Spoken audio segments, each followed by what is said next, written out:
Well, today is certainly a special moment in the life of our congregation.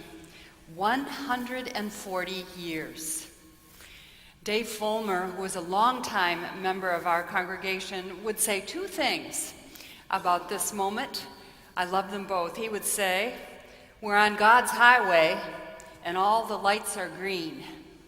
And then he would say, 140 years, that's a good beginning.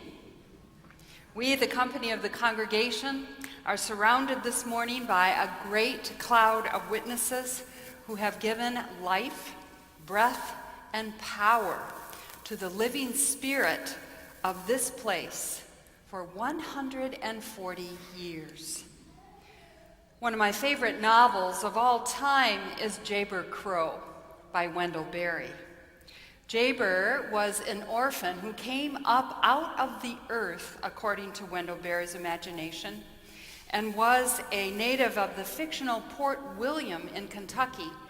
And the novel tells the story of his life and his life in community, even as he celebrates life on earth, reaching towards heaven, as he always does.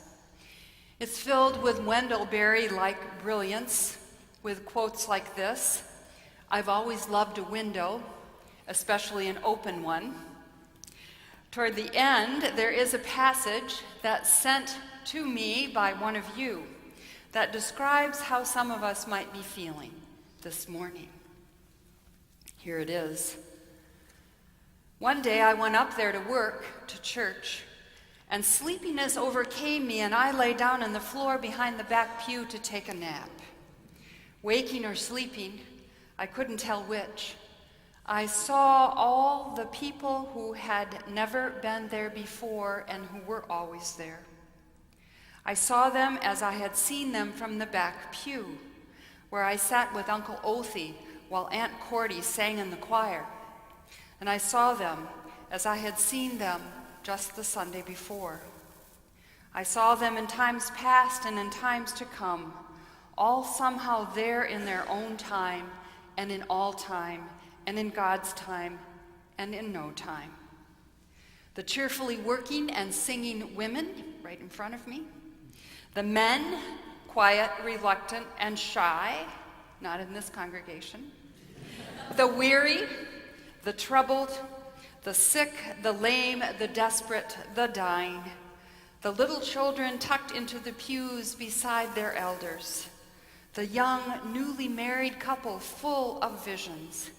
The old men with their dreams. Parents so proud of their children. Grandparents with tears in their eyes. Young lovers attentive only to each other at the edge of the world. Grieving widows and widowers, mothers and fathers of children newly dead. The proud, the humble, the attentive, the distracted. I saw them all. I saw the creases crisscrossed on the back of the men's necks, their work-thickened hands. I saw Sunday dresses faded with washing. They were all just there. They said nothing, and I said nothing. But I loved them all with a love that was mine and ours, merely because it included all of us. We are surrounded this morning in the sanctuary by so many saints who have loved this church and guided her spirit. Some have gone before us. Some have come and gone to other places in the world. Some of our living saints this morning are in the pews, and some are watching us by webcast. We love them all, and we love each other with a love that is including and expansive, open and affirming, reconciling and uniting. With a great cloud of witnesses on this day, we rise to give thanks for the remarkable investment all have made in the future, as we have tried to create, nurture, and sustain the ministry and mission of this living organism I'll use our proper name, the First Congregational Church of Berkeley. Now, by looking back this morning, we may have a chance to see ourselves moving forward. And so I want to recover, or at least share with you, some of our amazing history. It's a beautiful story, and it gives us information about who we are and how we got here. Some of you, I'm concerned this morning, may have just wandered in, and so you're really not quite sure what this annual meeting is all about. But you were curious as you walked by this morning to see this New England building in the middle of Berkeley. We look like we've been transplanted from New Haven or Boston. So I want to tell you a little bit about why we look like what we look like. We were initially shaped by our strong congregational heritage, which actually came to us, I love this, through two young adults. They were 27 years old and graduates of Union Theological Seminary when they signed up with the American Home Missionary Society. Their names were Samuel Hopkins Willie and John W. Douglas. And these two men sailed from New York City to the wilds of the California coast in 1848 on a ship called the Falcon. The California Gold Rush was about to begin, and they were to disembark in Monterey just as things were getting exciting. When they left, it hadn't happened yet. When they got here, it was amazing. It took a couple of decades after that, but churches were established up and down the peninsula and in San Francisco, where the first congregational church happened or was built in California.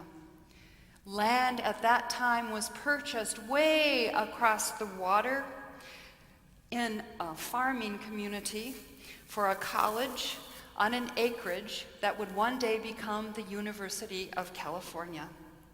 The name Berkeley hadn't happened yet when that land was being born. After the land was bought, we got the name Berkeley.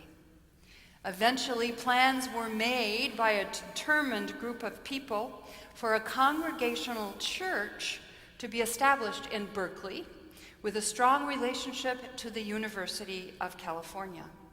On December 1st, that's our anniversary, 1874, 23 people established the first congregational church in Berkeley. And in 1875, the church worshiped for the first time in their new building on the corner of Telegraph and Dwight Way. That building cost $1,700.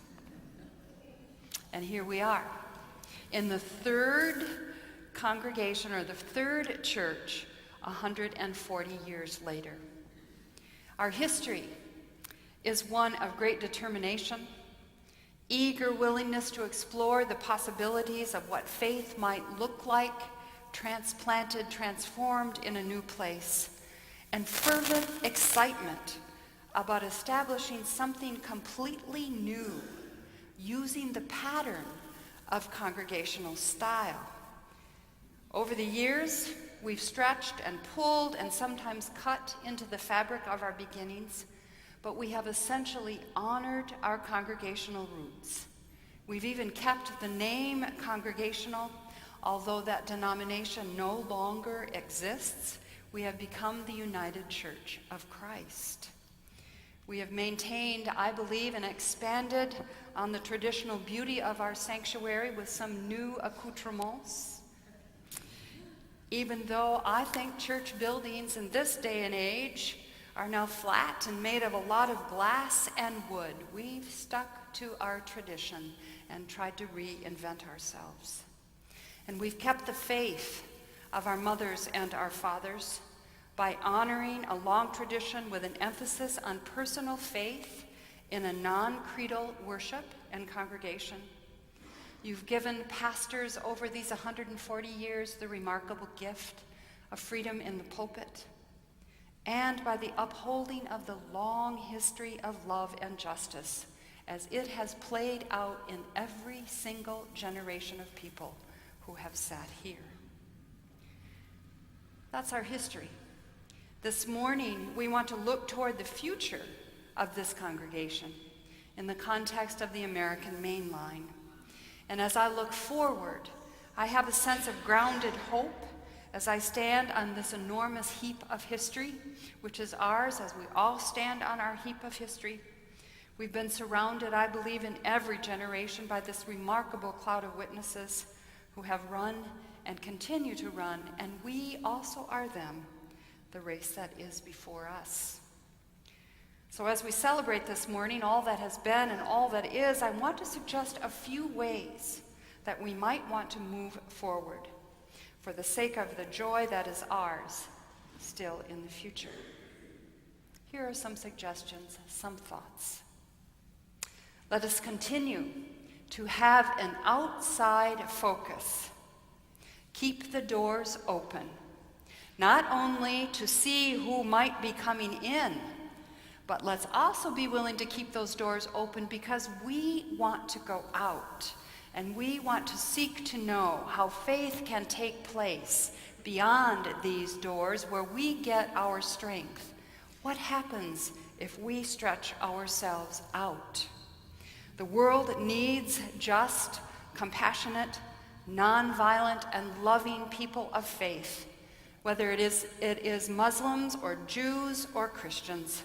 All of us who cling to faith in our world must be speaking with and to each other, supporting each other in our different but very similar paths and ways. If we turn inward as a congregation and hunker down in this very difficult era of religion, we will miss the dialogue we so desperately need as people of faith, and the world needs as the world desires the healing of all nations. Let us also continue to emphasize the abundant openness to the theological questions of faith and to progressive Christianity. Trusting in the Holy Spirit and in a God who continues to speak is a wonderful playground for preachers who are naturally curious and for a congregation who is open to the questions. The ability to be open is a gift straight from heaven. A frank and guileless openness to the work of the Spirit in our midst is a trademark of the company of this congregation. Don't be afraid. Don't be afraid to be open. And don't be afraid to explore and experiment and be willing to fail, something we're not always that good at. And be willing to say no. By saying no, we may be led to a greater and deeper and stronger yes. Brian McLaren, the emerging church theologian, has a wonderful phrase: don't bring folks to where you are. Don't leave them where they are. Go with each other to a place that you have never been together. Finally, I hope that we continue to value relationships with each other and beyond each other. When we value our relationships, we stand in solidarity with others in the world. What happens in Ferguson happens to us. What happens in a refugee camp in Jordan as hundreds of thousands pour in from Syria is our concern. We are related to those folks. A lack of peanut butter and cereal in our county food pantry is a matter not for someone else. It is a matter for us to attend to. And we are present in these places only because we value our relationships to each other, to the world, and with God. And we have a deep desire to be part of the unfolding of the beloved community, wherever the community struggles to belong and longs to flourish. Ethan Rorick always loves it when I quote Reinhold Niebuhr, so I'm so glad you're here this morning. He reminds us that the purpose of the church is simply this: to increase the love of God and neighbor. It is the hope of our preaching, the hope of our church organization and all our activities. It is the hope of all our ministries and our efforts to train those who are in ministry. Certainly, our foreparents followed this remarkable pattern, and I believe that in this postmodern era, it is also possible for us to follow while establishing new forms, new designs, and meeting difficult challenges. To say it another way, borrowing from Jaber once again, he would say this: I saw us all. I see us all somehow perfected this morning beyond time by one another's love, compassion, and forgiveness. As it is said, may we always be perfected by God's grace. Amen.